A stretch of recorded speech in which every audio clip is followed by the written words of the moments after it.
You can really tell that the budget got bigger with this one.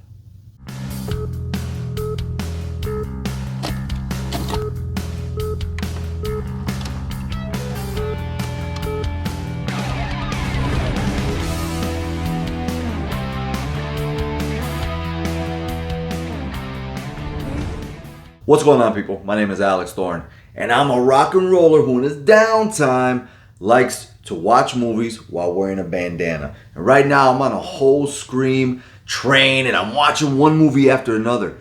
But this time we're here to make a stop on Scream 2. You know, my son is a really big fan of the movie Scream. And we started off actually at the end. We watched 5 first and then 1. And we went back together to watch part 2. Now, everything I've heard online, like in the intro of this video, everything has been really positive about this movie. So, you know, you guys got me pumped up. But the thing is, I don't think I feel exactly the same as everybody else. Let's go to the beginning of the movie in general.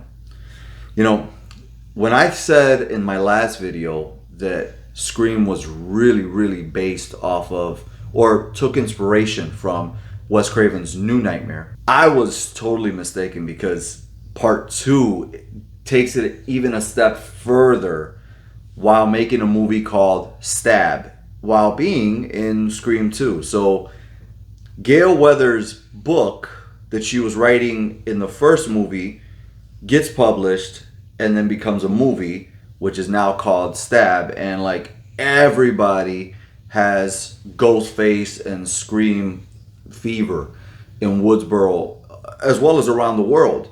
So it's really cool and unique that they do this. I don't know, sometimes I feel like it could be too much of a good thing. So the movie starts with everybody's favorite wife, Jada Pinkett Smith, and she goes to the movies with her boyfriend, was really pumped to watch Stab. Like every guy, right? They want to watch the coolest, hottest summer blockbuster there is. But she's being a bitch. I'm just like real life. She's the same person in the movie. And, you know, everybody in that movie theater has on Ghostface masks. You know, everybody's giving it away. It's at every theater. It's the premiere. It's huge. So it's a great setup, because before, you know, it's a common mask that people would buy, but now anybody could be the killer. And the opening scene of this movie sets it up quite well. How the first one was small and it was contained. This one's big. And, you know, that first scene really shows you where it's going. Jada Pinkett Smith, don't know her character's name, but she gets stabbed right in the movie, goes right up to the screen and screams, and the movie starts. You know, Sydney has moved on pretty quickly. You know, after the shit she went through in the first movie, she's got another boyfriend. She's in college, no longer high school. Dewey, some way, somehow, is still alive. And yes, I feel the same way about him in part 2 as I have in part 1 and every other movie. I do not like David Arquette as an actor, specifically when they have him acting, you know, just like an idiot. He's I get it, he's a doofus, that's the character, but the problem to me is he fucking looks like a doofus too. So it's annoying for me to see him. But he's all over this movie, and I get it, he's a staple. He's cool for some people. For me, not really. Gale Weathers, played by Courtney Cox, is less of a bitch, but she still has bitch tendencies in this, because she is very much out for herself and kind of takes no remorse for her cameraman dying, all the havoc that she caused in part 1, and specifically, she wrote the book that the movie Stab is based on, so therefore, all of this stuff is happening now really because of her. Something else that happens is Cotton from the first film was accused of killing Sydney's mother originally. So he was in jail and wrongfully accused by Sydney, and he's out in this one. You know, and this movie does make you almost unnerved about him. You're like, there's something going on with this guy. And even all the way up to the end, when we'll talk about it later, there is still something off about him. But it's a good job that he did, even as an actor. We also get more exposition from Video Store Guy from the first one. You know, he's one of the characters that unfortunately doesn't make it through this movie, and it's really sad because as the Scream franchise progresses, if you haven't seen it yet, it's just a tiny bit of a spoiler, but not all the way, because I'm going to leave it wide open for you still at the end of this video. But, you know, I wish he made it through because he's really good for exposition, and it's really like late 90s exposition too, because I couldn't see this working today. He got on my nerves, video store guy, you know, movie myth guy. But at a certain point, he almost, in the movie, tells you who the killer might be.